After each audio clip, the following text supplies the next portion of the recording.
आपल्याला सांगू नकाय.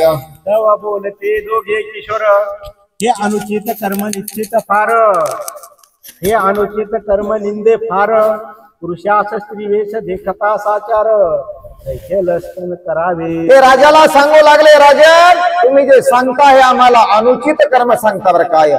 पुरुषाने स्त्रीचा वेश धरू नये आणि पुरुषाने स्त्री वेश धरणे म्हणजे हे विधी असणार काय आहे तर अधर्म अशा प्रकारचा आहे.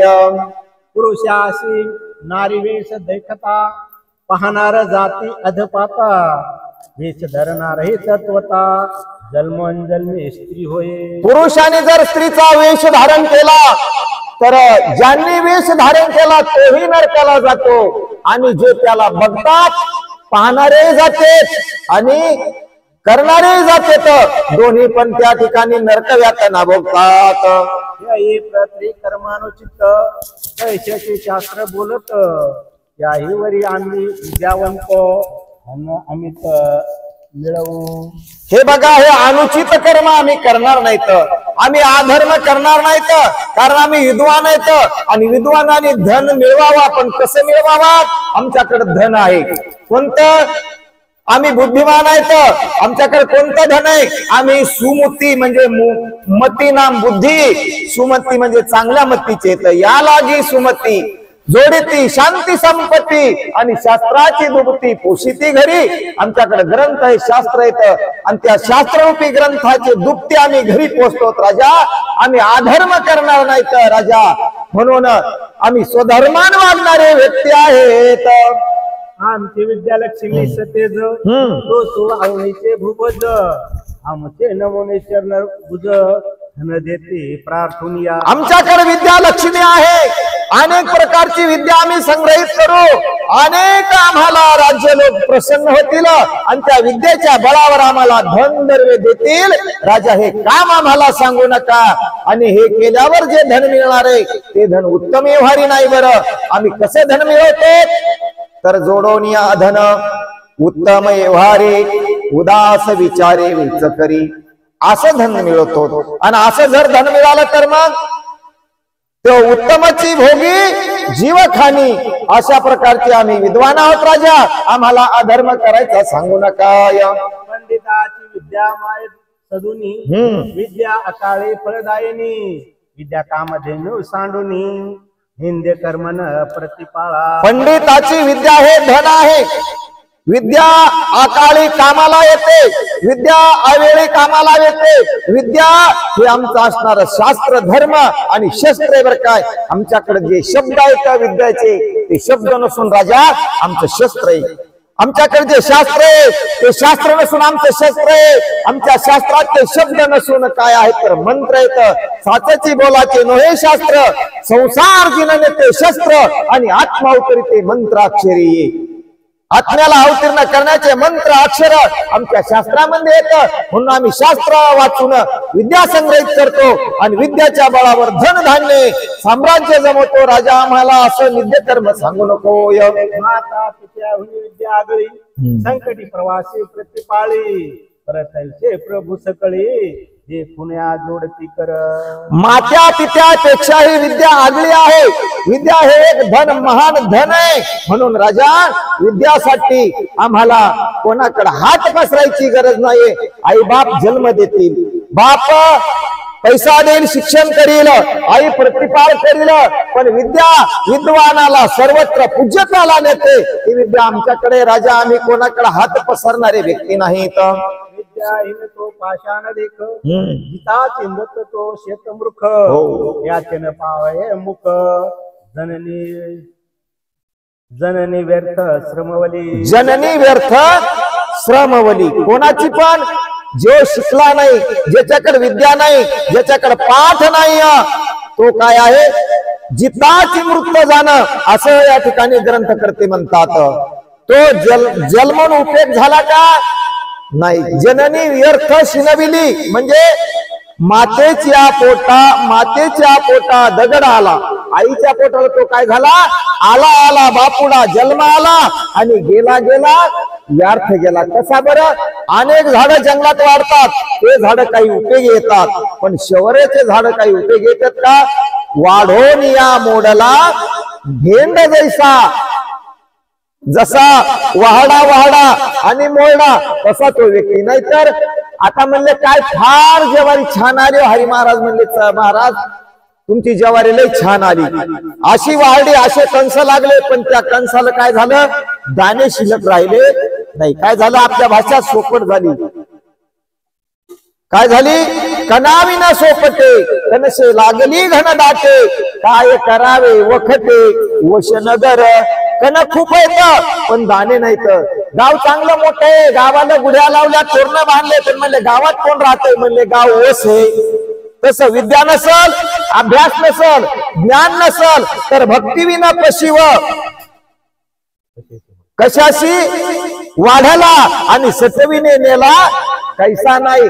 आला आला बापुडा जन्म आला आणि गेला गेला व्यर्थ गेला, वाढवून या मोडला भेंड जैसा. असे म्हणले ते आईच्या उदराला येऊन उपयोग नाही, असे ते विद्वान मुलं राजाला सांगू लागले. ऐका, राव म्हणे दोघा लागून माझे मान्य करावे एवढे वचन. बरं, संकट पडेल म्हणून अवश्य म्हणते ते धवा. आता राजाने हात जोडले हो, राजाने पदर पसरला. राजा म्हणतात तुम्ही विद्वान आहात, मी याचक आहे तुमच्या समोर. आता जरी राजा असलो तरी ठाकलो शेद्वारी उभा याचक भिकारी. मी याचक आहे, मी तुम्हाला भीक मागतो. कोणती भीक मागतो, माझ्यावर संकट आले, तुम्ही जा आणि त्याचं काय करा, तर सत्व हरण करा. राजा काय सांगू लागला, एक जण स्त्री व्हा आणि एक जण पुरुष व्हा. एक जण स्त्री आणि एक जण पुरुष होऊन त्याच्या जाऊन त्यांचं सत्व हरण करून या. असं हे जर तुम्ही नाही केलं तर मी नगरीचा राजा जरी असलो तर आज तुमच्याकडे याचना करत आहे, तुमच्याकडे हे मी भीक मागत आहे. राय व स्त्री अलंकार आणून, राय अशी स्त्री वेश देऊन, एक अशी स्त्री वेश देऊन, सोमवारी यजमानी जाण समीप पाठविले. राजाने काय केलं, वस्त्र अलंकार डाग दागिने जो तो आणले प्रकाश. आणि त्या ठिकाणी त्यांना केस नव्हते तर काय लावतात बघ, कमी केसाच्या बाया काय लावतात, आता ते असं केस खाली दिसतात, आपल्याला केसासारखं दिसतं पण ते केस त्याला काय म्हणतात, हा गंगावन. त्याचे कमरेपर्यंत खाली केस आले, त्याच्या त्या ठिकाणी बांगड्या, काजळ, कुंकू, अनेक प्रकारचे दाग दागिने, वस्त्र अलंकार राजाने एकाला स्त्री वेश देण्याकरता आणून तो देण्याची आज्ञा प्रधानाला केली आहे. जे सकळ प्रेमळाची ईश्वरी, ज्याची प्रतिमा नाही कुंभिनीवरी, दिस देखुनी अनृत्यक्री पंचशर प्रतिने. पंचशर हा शब्द कोणाला आहे महाराज, पंचशर हा शब्द मदनाला आहे. कामरूपी अशी स्त्री निर्माण केली की तिची प्रतिमा नाही उर्वीवरी, त्या स्त्री सारखी या पृथ्वीवर स्त्री दिसणार नाही, असं नाटक स्वरूप राजानं प्रधानानं तिचं तयार केलं. बरं का, तेवढा शृंगार केला. तिला पाहिल्यानंतर कोणी सुद्धा कामातूर होऊन काम मायेने मूर्छित होईल असं तिला वेश होतो दिला आहे. रामबावरशा चतुरेखानी बरी लज्जा पावती तिज देखुनी, रेणुका जानकी श्रीकृष्ण भंगिनी उपमा शोभे जेशी. म्हणले ती स्त्री कोणासारखी होती असं जर सुटे विचारतील तर ग्रंथ करते सांगू लागले, रंभा नाही तिच्यापेक्षा सुंदर दिसू लागली. उर्वशी, तिलोत्तमा, मेनका ह्या ज्या स्वर्गातल्या देवंगना येतात त्याच्यापेक्षा सुंदर. म्हण किती खाली पतिव्रता येता, काही किती पतिव्रता, अहिल्या, द्रुपदी, सीता, तारा, मंदोदरी, कथा, पच्छकन्या, नित्य स्मरे, महापातक नाशनम, ह्या सप्तरीती ह्या पतिव्रता येतात. 5 मुख्य पतिव्रता येतात. मुख्य मंडोदरी पतिव्रता, या सगळ्याची मुख्य मंडोदरी पतिव्रता आहे. मग या 5 पतिव्रतापेक्षाही ती केल्याली डुप्लिकेट पती स्त्री आणि अतिशय सुंदर दिसू लागली आहे. दापंत देखून कृत्रिम पाहुणे हाशेवत म्हणे, परी भावार्थ धरून चतुरेखानी हर भवानी म्हणून पुंजित. त्या ठिकाणी ती असणारी जोडप दाम्पत्य म्हणजे 2 पती पत्नी दोन्ही असणारे एका गुरुचे शिष्य होते, पण एक स्त्री झाला आणि एक तिचा काय झाला, भ्रतार झाला. असं नाटक रंगवलं आणि यजमानाच्या घरी गेली. आता यजमानाच्या घरी गेले, तिचं व्रत होतं, तिचा नेम होता, सोमवार होते. हे बघा, आपल्या घरी न बोलवता जर कोणी आला तर त्याला काय म्हणावा? फोन केला, सज्जन महाराज इतक्या या टायमाला इतक्या वाजता आपल्या गावात येणार आहे, ते बोलिवला झाला पाहुणा, पण त्याची तारीख आहे या तारखेला शिवलीला अमृताची कथा आपल्याला वटेश्वर भगवानाच्या तिथं एक दिवस शिवरात्रीच्या दिवशी करायची. मग तुम्ही येसाल का? मग हो. ते काय झालं, आमंत्रण बोलवलेलं झालं, ते सगळ्या गावाला सगळ्या लोकांना माहित असतं. पण जो माणूस बोलवला नाही, अचानकच आला, तो कोण असतो? त्याची तिथ नाही, तारीख नाही, अतिथी. तो कोण असतो? अतिथी असतो. आणि अतिथी कोण असतो? अतिथी देव असतो. अतिथी देव भव, माऊली ज्ञानेश्वरी मध्ये लिहितात. असा न बोलवता आपल्या घरी आलेला अतिथी असतो, आणि तो अतिथी वापस जाऊ देता येत नाही. काय होतं जर वापस गेला तर? विमुख गेले अतिथी आणि ने सकळ सुकृताची संपत्ती. आपण जे पदरामध्ये पुण्य घेऊन येतो, तो अतिथी पुण्य घेऊन जातो. काय घेऊन जातो? आपण या लोकांमध्ये जन्माला कशामुळे आलो? पापामुळे का पुण्यामुळे? पापामुळे नरकाला जातो. पापात्म के पापे नरका जायचे, पुण्यात्म के पुण्य स्वर्गा जायचे. पापाने स्वर्गाला, पुण्याने स्वर्गाला जातं आणि पापाला नरकाला जातं.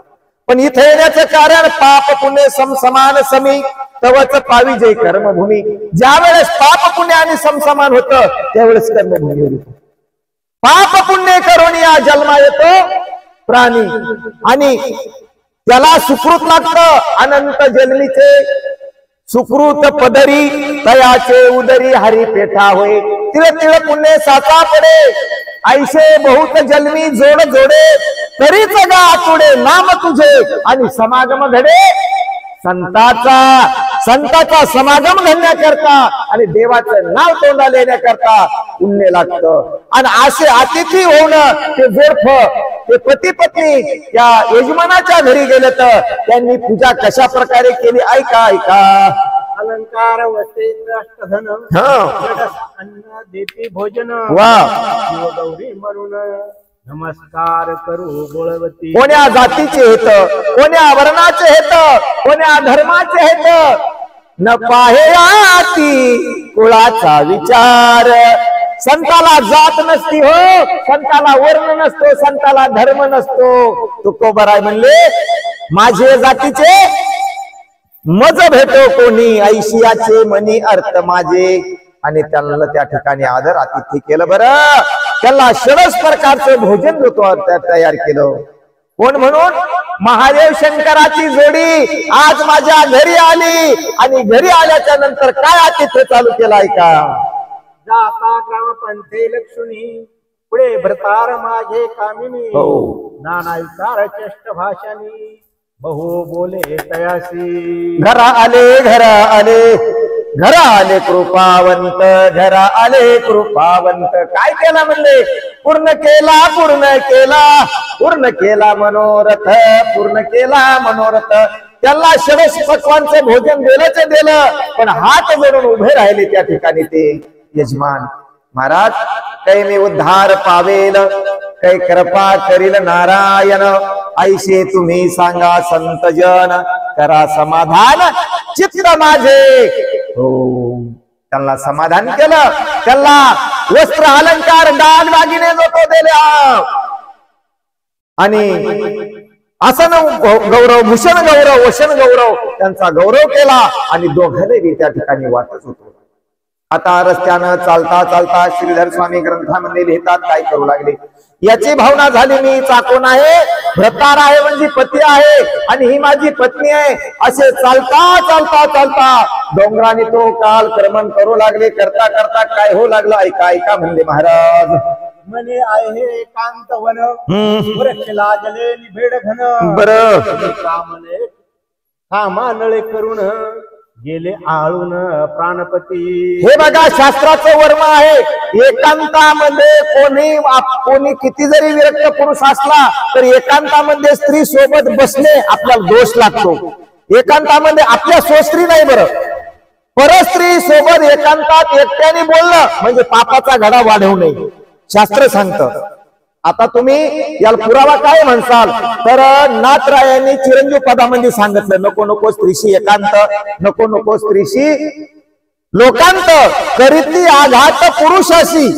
दुसरा पुरावा सांगतो, अग्नीचा घडा म्हणजे कोण आहे? पुरुष आहे. आणि तुपाच्या घड्या समान स्त्री आहे. तुपाचा घडा आणि अग्नी जर एकत्र ठेवलं तर काय होतं? काय होतं? यास्तव शहाण्या माणसाने अग्नी आणि तुपाचं गाडगं जवळ ठेवू नये. मग कोण असावती?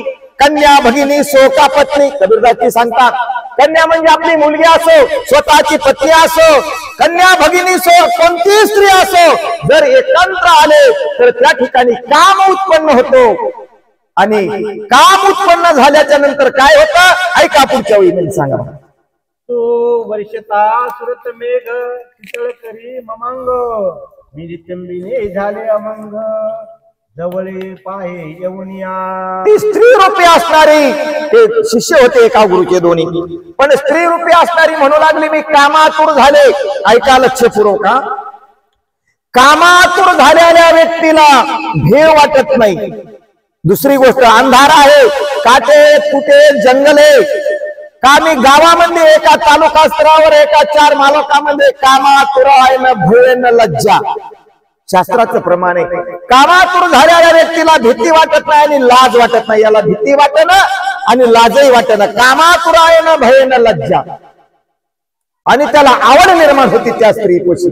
कारण मी शास्त्राचा पुरावा देऊन बोलत आहे. कारण नारदाच्या गादीवर बोलायचं म्हणजे गप्पा गोष्टी नाही सांगायच्या, दृष्टांत नाही. आवडीची नि परी भरे. ऐका माऊलीची वय ज्ञानेश्वरीतली, आवडीची नि परी भरे, कामकू निज वनिता विसरे, आणि पाडे विना अनुसरे भ्रमला जैसा.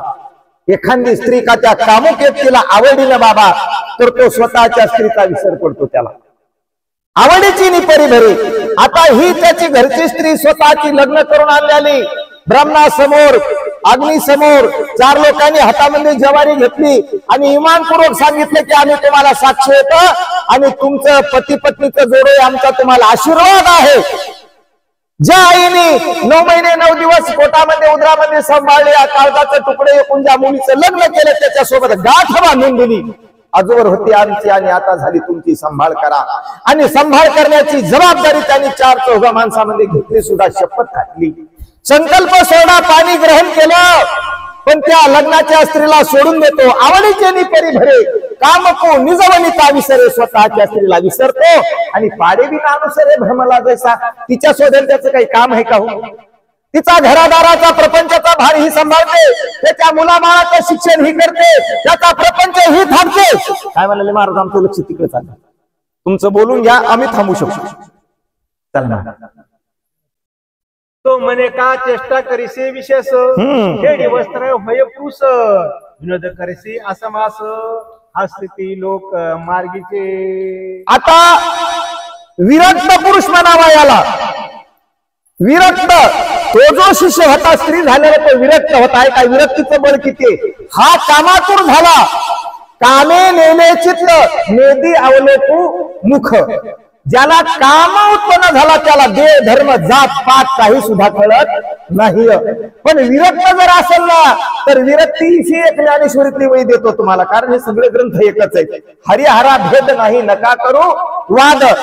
विरक्ती वाचवणी काही आणि ज्ञानाशी तगण्याची नाही. विरक्ती जर असेल तर तुम्हाला ज्ञान प्राप्त होईल. ज्या व्यक्तीची वटाची आणि चहाची भेट नाही, ज्या व्यक्तीची दाताची आणि सुपारीची भेट नाही, ज्या व्यक्तीची आणि धाब्याची भेट नाही, मग त्याला दारू, पुडी, गुटखा आणि तंबाखू मिळत नसेल, त्याच्याकडे ज्ञानाला कमी नाही. त्याच्याकडे विरक्ती आहे का? त्याच्याकडे ज्ञान आहे. विरक्ती वाचवणी काही, ज्ञानाशी तगण्याची नाही. आता हा झाला कामातुर. कामातुर झालेला व्यक्ती तिच्या जवळ येऊ लागला त्या स्त्रीच्या आणि भोग मागू लागला, सुख भोग दे मला. तो म्हणे बाबा तू ध्यानावर ये, तू जाग्यावर ये, तू कोण आहेस, कुठला आहेस आणि कशासाठी आलेला आहेस. ती स्त्री त्याला स्पर्श करू देत नाही. काय घटना होऊ लागल्या ऐका समोर. कामे होऊन मूर्छित, मेदिनीवरी अंग टाकीत, म्हणे प्राणनाथा धाव त्वरित, तरी शांत कामज्वाराते. ह्या ठिकाणी काम उत्पन्न झाल्याच्या नंतर काम असा कठोर आहे. कामानेच विषय, काम विषय तुकोबा राहायला जाऊन विचारू. आता तुम्हाला पारायण खूप केले तर पण प्रमाणानच घेऊ आपण ज्ञानेश्वरी किंवा गाथा. कामे नेले चित्त हे प्रमाण सांगितलं. पण ऐका, म्हणून कामवैरी जेथे ठाणेरी, काम एकदा का बंद केला ना, म्हणून कामवैरी जेथे ठाणेरी येथे सरे वारी क्रोधाची. काम गेला की क्रोध गेला, मग सरे वारी क्रोधाची. आणि आईशे वैराग्य हे करी, मग संकल्पाची सरे वारी. मग संकल्प विकल्प सांडवणे दुरी, आपण वर्त कसे संसारी वस्ती कर. आपण या संसारामध्ये जरी राहिलो तर कामची नाही मग क्रोधाची काहीचा, आणि मग काहीचे भांडण रे. काम नाही म्हणल्यावर क्रोध नाही, आणि काम क्रोध जर जलात मध्ये घातले, काम क्रोध दोन्ही दिले बंदी खाणी, आणि इंद्रियाचे धनी आम्ही झालो गोसाई. काम क्रोध जर बंदी मध्ये घातले तर इंद्रिय आपल्या ताब्यात येतात, आणि इंद्रियाचे धनी आम्ही झालो गोसाई. तसा तो व्यक्ती गोसाई झालेला होता. काम क्रोध त्याचे बंदीमध्ये एक जरी कामातून झालेला असला तर दुसऱ्याने काम क्रोध बंदीत घातलेले होते. तो परतोनी आला सवेग, म्हणे हे नशे काय मांडले सोंग, तुम्ही आम्ही गुरुबंधू निसंग, ब्रह्मचारी विद्यार्थी. हे काय सोंग मांडलंस तू? तुम्ही आम्ही एका गुरुचे दोघे शिष्य आहोत. आपण ब्रह्मचारी आहोत. ब्रह्मचारी कोणाला म्हणावा तेही माऊली सांगतात. हा म्हणतो आपण दोघेही ब्रह्मचारी आहोत. जन्मतेने प्रसंगे स्त्री देह शिवणे, तेथोनी जन्मांतरी सोहळेची की. जन्मतानेच एका आईच्या देहाचा स्पर्श झाला, तिथून पुन्हा कोणे एके स्त्रीचा संग सोहळा त्याला घडलाच नाही. त्याला काय म्हणावा? संन्यासी म्हणावा. आम्ही संन्यासी येत, दुसरी एक वय आहे संन्यासासाठी. मी माझी आठवण विसरले जयाचे अंत करण, पारखातो संन्यासी जाण निरंतर. मी कोण आहे आणि कशासाठी आलो याची आठवणच ज्याला नाही त्यालाही संन्यासी म्हणलं. तो सांगू लागला, आपण दोघं एका गुरुचे शिष्य येत, आपण दोघं एका गुरुकडे विद्या शिकले आलो होत, आणि आपल्या दोघांचं बहीण भावाचं नातं आहे, किंवा आपल्या दोघांचं गुरु शिष्य शिष्य शिष्याचं म्हणजे भावाभावाचं नातं आहे, हे तू करू नकोस. ये रे मरे बोलसी काय, माझे अवयव सातपोनी पाहे, गेले पुरुषत्व लवला आहे, भोगे ते मजाता. येरो म्हणू लागला. त्या ठिकाणी ती स्त्री म्हणू लागली, अरे बाबा तू काय वेळा झालास का काय? मी आता कोण्या गुरुचा शिष्य राहिलो नाही, आणि कोणाचा भाऊ राहिलो नाही, कोणाची बहीण राहिलो नाही. मला स्त्रीत्व प्राप्त झालंय, तू माझ्याकडे येऊन बघ. हाती धरून तयासे, आडमार्गे नेले एकांताशी, वृक्ष वेली गेली गगनाशी, पल्लव भूमीशी पसरले. आकाशापर्यंत त्या ठिकाणी वृक्ष गेलेले आहेत. पल्लव शाखा त्या भूमीला आलेल्या आहेत. सूर्याचं किरण पडणार नाही अशा जंगलामध्ये त्याला घेऊन गेलेले आहे. तरी पण हा त्या ठिकाणी व्यक्ती विरक्त असल्यामुळे कामातूर होत नाही. चाल तमाला देवधार, आम्रकंदिवा तरुवर, यावनी नेवणी असत्वर, म्हणे शंका सांगी सर्व काही शंका टाकून दे बाबा. त्या वनामध्ये नेलं, आणि अनेक प्रकारची विनंती त्या पुरुषाला ती नारी करू लागली आहे. मी स्त्री तो भ्रतार निर्धार, नाही येत दुसरा विचार, येरुमनी हे नगडे साचार, तुम्ही आम्ही गुरुबंधू. तू पुरुष, तू माझा पती, आणि मी तुझी पत्नी. आता संशय टाकून दे बाबा, आता कोणता संशय तो धरू नकोस, अशी स्त्री विनंती करू लागला. आम्हाला तू मी आम्ही गुरुभाऊ आहेत. गुरुबंधू म्हणजे भावाचं नातं आहे. हे माझ्याच्याने निंद कृत्य अधर्म कदा काळी घडणार नाही. शास्त्र प्रलासी सकळ, त्यांचे काय हेच फळ. बरं, परस्त्री संधान श्रुत निर्मळ, विचार करून पाय पा. त्याला शास्त्रनीती सांगू लागला. तू शास्त्र बघतोस ना, शास्त्राचा निधी तुला माहित आहे ना. शास्त्र म्हणील नेतेनं सांडावे, आणि राज्य हे तुला मानावे. जे शास्त्रात लिहिलं ना तेच आपण वागावा, असं ज्ञान नीती त्या ठिकाणी त्याला गोष्टी सांगू लागला आहे. अधिक स्त्रीवरी तारुण्य, परम निर्लज्ज एकांतवन, मिठी घाली गळा धावून, देत चुंबन बळेची. आधीच पहिलं तारुण्य, त्याच्यामध्ये आणली ते अतिशय सुंदर खूप तारण झालेला आहे. गळ्याला मिठी मारू लागला, पण हा विरक्त पुरुष त्याला झिडकारी देऊ लागलेला आहे. घेऊन यांचा हात मने पाय हे प्राधय कमल पुंडवंत, तव तो झिटकारोने मार्गे सावरित, नसता अनर्थ करू नको, हे मात्र त्याला झिरकारा देऊ लागला. मार्ग सावरीत म्हणजे मार्गक्रमण करू लागला, रस्त्याने चालू लागला.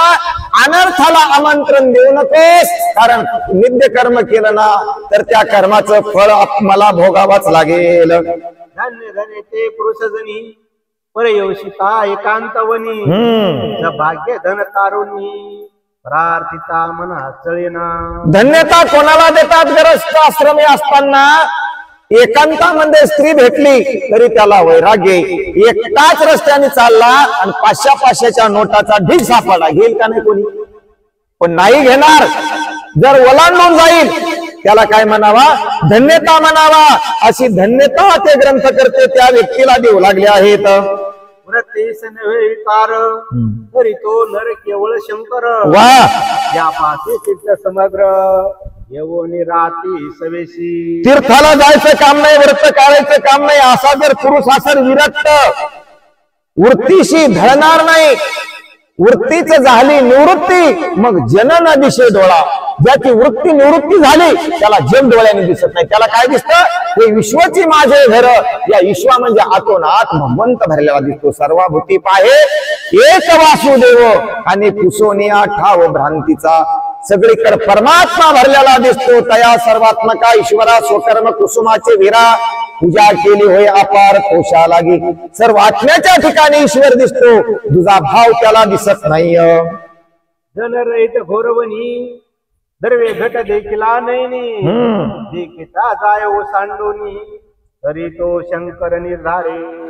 दर्व्याचा हंडा भरलेला धनाचा जरी दिसला, कोणी त्या जंगलामध्ये नाही, तो धनाला आपलं नाही म्हणून घ्यायचं नाही, तर त्याला महादेवच म्हणावा, असे ग्रंथ करते म्हणतात.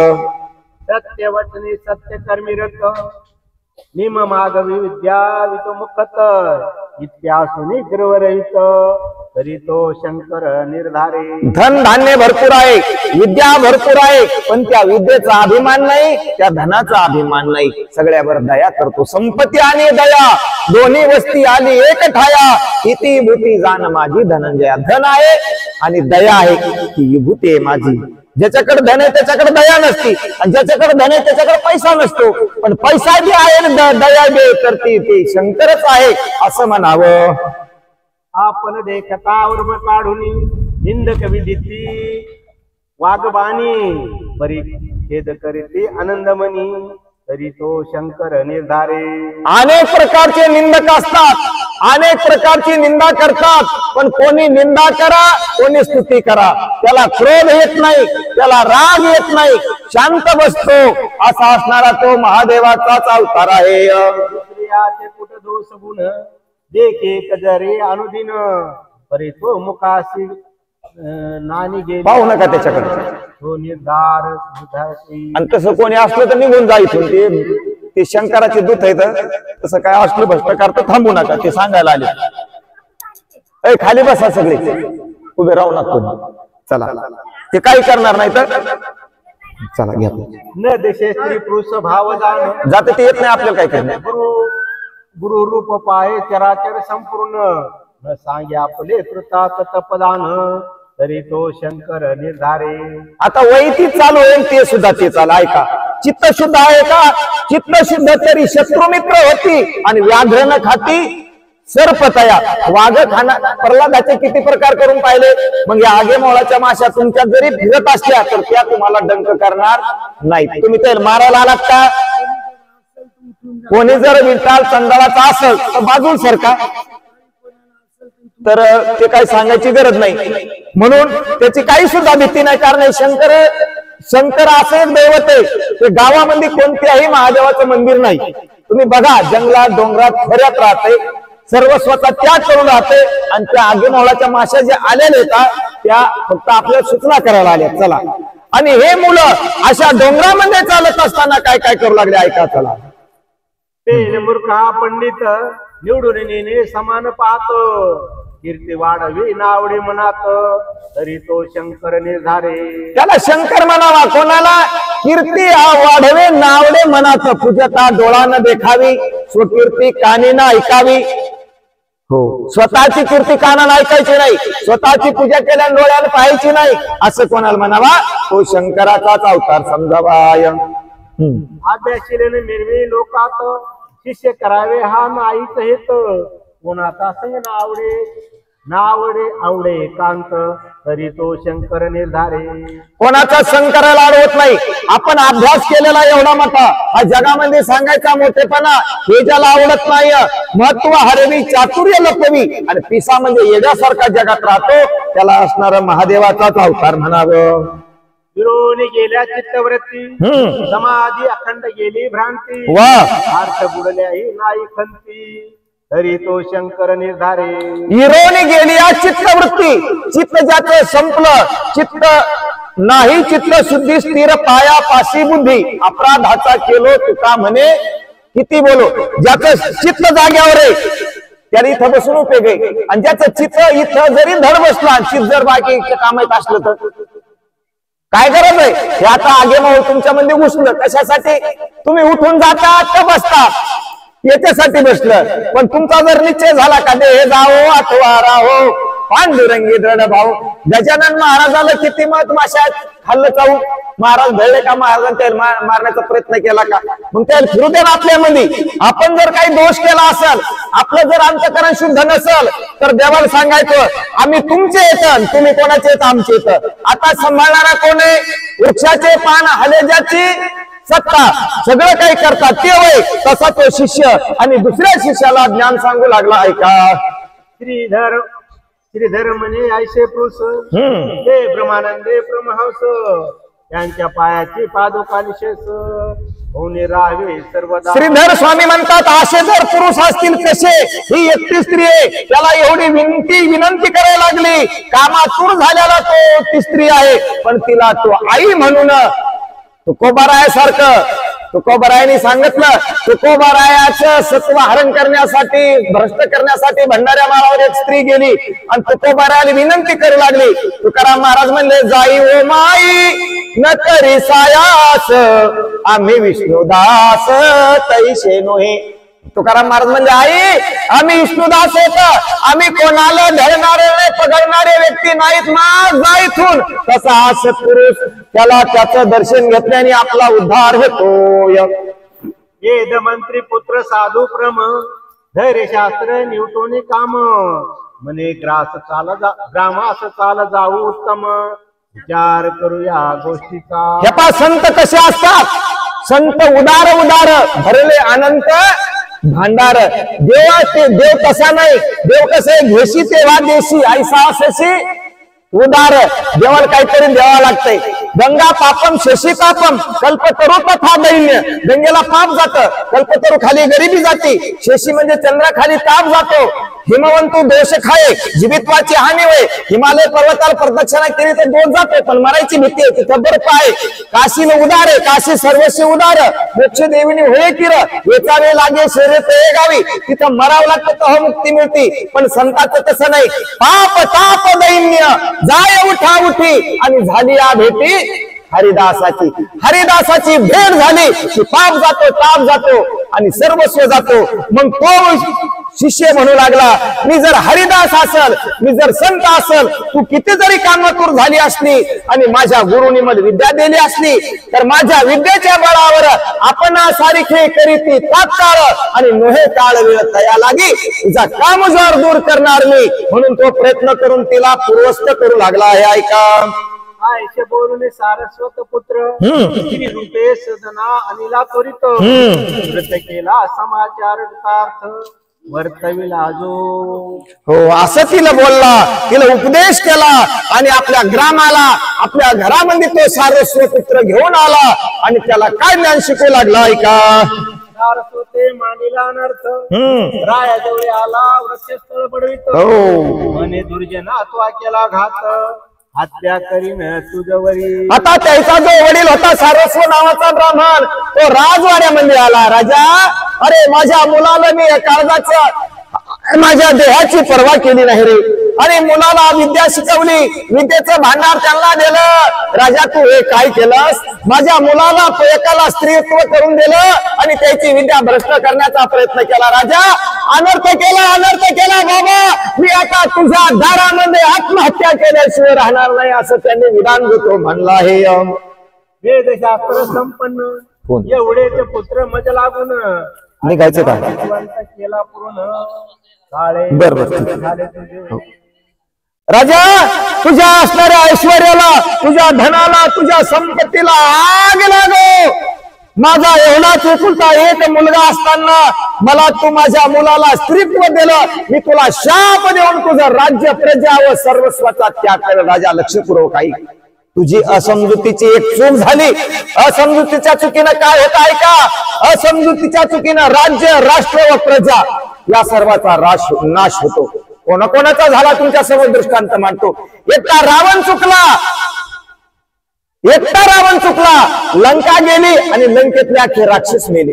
एकटा धर्मराजा चुकला की त्याचं संपूर्ण राज्य गेलं आणि अख्खे कौरव मेले. एकटा दुर्योधन चुकला, धर्म नाही. एकटा दुर्योधन चुकला, राज्य गेलं, 100 कौरवाला मरायला लागलं. हा असणारा चुकीचा प्रायश्चित्त राजा तुला भोगणं लागल, असा शाप देऊ लागला आहे. विदर्भ अधोक्त मुख पाहता म्हणे प्रतिमे केवी झाले सत्य. शिवमय अप्रमादभूत अघटित कर्तृत्व त्याचे. अघटित कर्तृत्व केलं म्हणले सगळं. हे आपण होणारी गोष्ट कशी काय झाली असा विचार करू लागले सर्वजण. राया मिळेल सर्व ब्राह्मण म्हणे सतेचे खरा अनुष्ठान. ज्यावेळी असे पुरुषत्व आणून नरीच्या धन्य होईन मी. राजाने आता सर्व भरा म्हणजे तो जमा केले. बरं काय राजा, गेल्याने पुरुषत्वाला आणून द्या आणि आलेले ब्राह्मण त्या ठिकाणी काय करू लागले तर फराळाचं करू लागले, नाही का? आणि ब्राह्मणाला फराळ खाऊ घातला. आता खाल्ल्याशिवाय कोणी करते का? आपणही काय करू, आता थोडी विश्रांती करू, थोडं फराळाचं करू आणि पुढची कथा भाग नंतर घेऊ.